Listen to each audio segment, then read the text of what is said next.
सुप्रभात बच्चों, कैसे हैं आप सब। आशा करती हूँ आप सब बहुत अच्छे होंगे। बच्चों, मेरा नाम पायल अग्रवाल है। मैं हूँ आपकी हिंदी की अध्यापिका। आज हम पढ़ेंगे पाठ 1 कविता मेरा प्रकृति प्रेम कि प्रकृति से मुझे कितना प्यार है और क्या क्या मुझे अच्छा लगता है। चलिए आइए पढ़ते हैं इस कविता को, बढ़ते हैं इस कविता की ओर। पाठ 1 मेरा प्रकृति प्रेम। प्रस्तुत कविता में कवि ने मनुष्य और प्रकृति के बीच संबंध को दर्शाया है कि प्रकृति और मनुष्य के बीच का क्या संबंध है।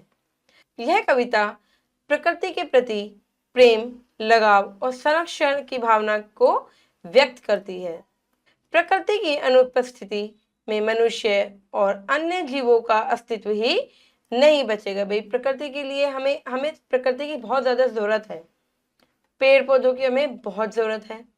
ये दृश्य मन को मोह लेते हैं। अतः हमें प्रकृति का संरक्षण करना चाहिए, अपनी प्रकृति को बचाना चाहिए। चलिए, हरित पल्लवित नव वृक्षों के दृश्य मनोहर। हरित का अर्थ होता है बच्चों हरा भरा। पल्लवित का अर्थ है यहाँ पे नए नए पेड़, हरे भरे पेड़, नए पेड़। नव वृक्ष मतलब नए पेड़। दृश्य का अर्थ होता है नजारा और मनोहर मतलब सुख देने वाला।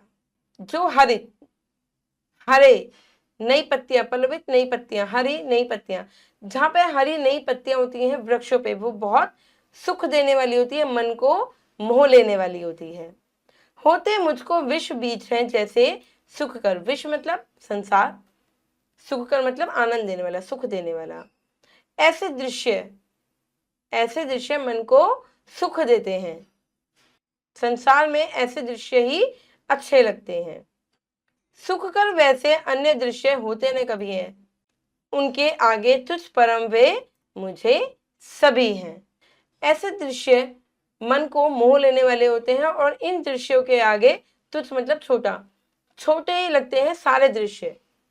ये दृश्य जो होते हैं कि नए नए पहाड़ है और पेड़ों पे क्या है, हरे भरे पत्ते लगे हुए हैं, ये मन को मोह लेते हैं। छोटे छोटे झरने जो बहते सुखदाई। छोटे छोटे झरने यानी कि धीरे धीरे झरने जो बहते हैं वो मन को बहुत अच्छे लगते हैं, आनंद मिलता है इन्हें देख के। जिनकी अद्भुत शोभा सुखमय होती भाई। अद्भुत मतलब आश्चर्यचकित। इनकी जो, इन्हें जब देखते हैं तो आश्चर्य होता है। जब इन झरनों को हम देखते हैं तो आश्चर्य होता है और सुख देते हैं हमें, ये हमें बहुत अच्छे लगते हैं। पथरीले पर्वत विशाल वृक्षों से सुसज्जित। पथरीले पर्वत विशाल वृक्षों से सज्जित, सज्जित मतलब सजाना। बड़े बड़े बागों को जो करते हैं लज्जित। जो पथरीले पर्वत होते हैं, विशाल पर्वत, बड़े पर्वत होते हैं, जो वो वृक्षों से ढके हुए होते हैं, जो बहुत अच्छे लगते हैं। और बागों को भी क्या करते हैं, वो लज्जित कर देते हैं, मतलब कि उन्हें भी वो फीका कर देते हैं। इतने सुंदर मनोहर लगते हैं ऐसे पर्वत। जैसे पर्वत होते हैं ना बड़े बड़े, वो क्या करते हैं बच्चों, जैसे बर्फ के पर्वत हैं, है ना, अब वो हरे भरे पत्तियों से, पत्तों से घिरे हुए हैं, कितने अच्छे लगते हैं, कितने सुशोभित लगते हैं। लता विटप की ओट जहां गाते हैं द्विजगण। लता मतलब बेल। शुक मैना हारिल जहां करते हैं विचरण। शुक मतलब तोता, मैना आपको पता ही है, हारिल मतलब हिरण। जो हिरण यहाँ वहां विचरण मतलब घूमना, जो हिरण यहाँ वहां घूमते हैं, है ना, इधर उधर मैना जो है गा रही है, पक्षी की आवाजें आ रही है, वो जो दृश्य होता है वो बहुत अच्छा होता है, मन को मोह लेने वाला होता है। ऐसे सुंदर दृश्य देख सुख होता जैसा, और वस्तुओं से न कभी होता सुख वैसा। किसी भी वस्तु को देखे, किसी भी आर्टिफिशियल चीज को देखकर ऐसा सुख नहीं होता जैसे हमें इस दृश्य को देखकर होता है। बनावटी चीजें, आर्टिफिशियल चीजें जो होती हैं, उन्हें देख के इतना सुख नहीं होता जितना हमें ये प्रकृति को देख के, प्रकृति की सुंदरता को देख के हमें ये अच्छा लगता है। छोटे छोटे ताल पदम से पूरित सुंदर, बड़े बड़े मैदान दूब छाई श्यामल तर। छोटे छोटे ताल, ताल मतलब तालाब, पदम मतलब कमल, जो छोटे छोटे तालाब होते हैं वो कमल से भरे हुए होते हैं, है ना। बड़े बड़े मैदान, जहाँ पे बड़े बड़े मैदान होते हैं, जहाँ पे धूप धूप मतलब होता है बच्चों, तो कोमल घास होती है ना, सोचो बड़े बड़े मैदान तक कोमल घास हो, कितना सुंदर लगता है। भांति भांति की लता वल्लरी है जो सारी, ये सब मुझको सदा हृदय से लगती न्यारी। भांति मतलब तरह तरह की, तरह की जो लताएं होती हैं, बेलें होती हैं, ये जो मैदान होते हैं, ये सब मुझको बहुत प्यारी लगती हैं। इन्हें देखकर मन मेरा प्रसन्न होता है, संसारिक सुख ताप तभी छिन में खोता है। इन्हें देखकर मैं सारी जो परेशानी होती है उसको मैं भूल जाता हूँ, सब गायब हो जाती है ऐसा दृश्य देखकर। पर्वत के नीचे अथवा सरिता के तट पर होता हूं मैं सुखी बड़ा स्वच्छंद विचर कर। पर्वतों के नीचे, नदियों में, नदियों के पास, मतलब मैं बड़ा सुखी महसूस करता हूँ। जो भी टेंशन होती है, जो भी मेरी परेशानी होती है, वो सब गायब हो जाती है, मैं बड़ा सुख महसूस करता हूँ। नाले, नदी, समुद्र तथा वन बाग घनेरे, जग में नाना दृश्य प्रकृति के चहुदिशी घेरे। नाले, नदी, समुद्र, बाग बहुत घने घने हैं यहाँ पे, और जग में अनेक प्रकार की प्रकृति मन को मोह लेने वाली है। तरुओं पर बैठे थे द्विजगण, चहक रहे थे। तरुओं पर यानी कि पेड़ों पर कौन बैठे थे? पक्षी बैठे थे जो गा रहे थे। खिले फूल सानंद हास मुख महक रहे थे, जो फूल थे वो भी क्या कर रहे थे? खुशबू फैला रहे थे। वन में त्रिविध बयार सुगंधित फैल रही है, कुसुम व्याज में से आह चित्र में हुई मही है।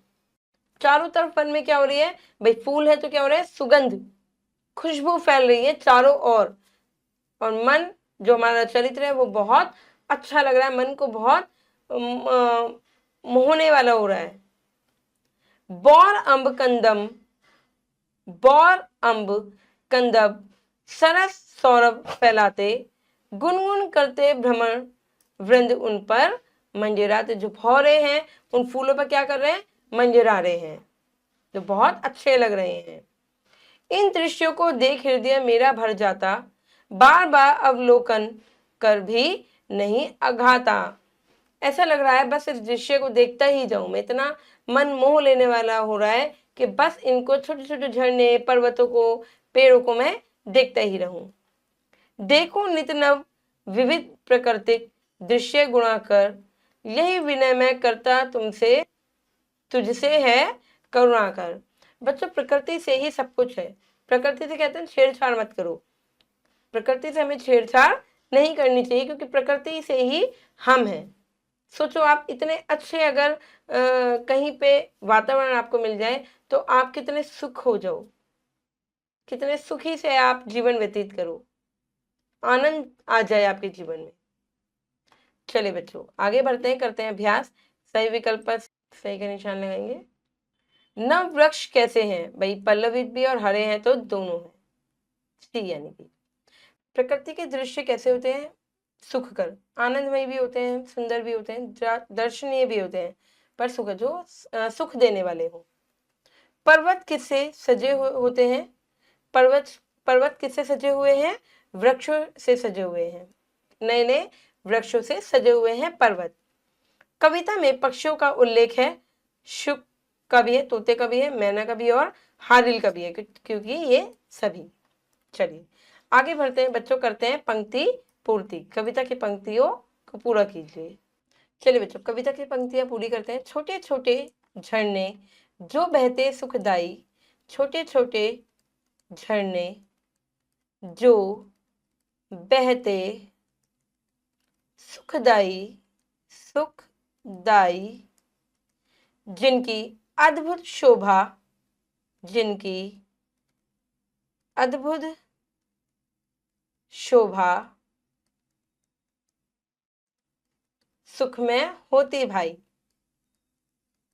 सुख में होती भाई, होती भाई। पथरीले पर्वत, पथरीले पर्वत विशाल वृक्षों से यानी कि बड़े वृक्षों से, विशाल वृक्षों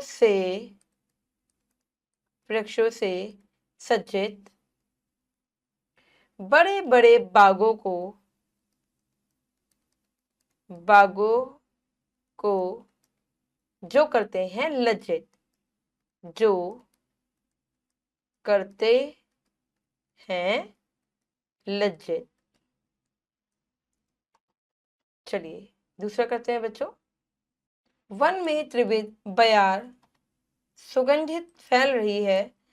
वन में त्रिविध बयार सुगंधित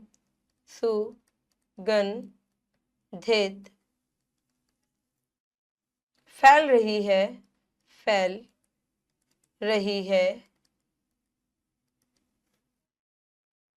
कुसुम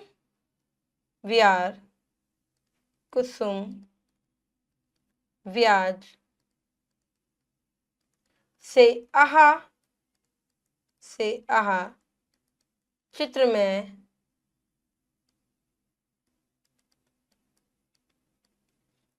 में हुई मही है।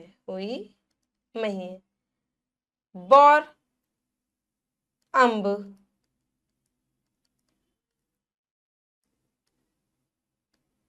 कदम्ब, बौर अम्ब कदम्ब सरस सौरभ फैलाते गुनगुन करते भ्रमर वृंद उन पर मंडराते। चलिए बच्चों आगे बढ़ते हैं, करते हैं सही कथन के आगे सही और गलत के आगे गलत का चिन्ह लगाइए। नव वृक्षों का दृश्य कवि को मनोहर प्रतीत हो रहा है, बिल्कुल सही। कवि को विश्व के भौतिक आनंद सुख देते हैं, नहीं। मैदानों में कोमल धूप घास उग रही है, बिल्कुल उगी हुई है, दूर दूर तक मैदान में हरी हरी कोमल घास। प्रकृति हमें संसारिक कष्टों में भी आनंद देती है, हाँ बिल्कुल। वनों में चारों ओर दुर्गंध फैल रही है, नहीं, सुगंध फैल रही है।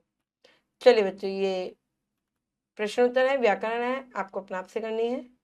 आशा करती हूँ बच्चों ये कविता आपको अच्छे से समझ में आ गई होगी। मैं मिलूंगी आपसे अगली कक्षा में। धन्यवाद।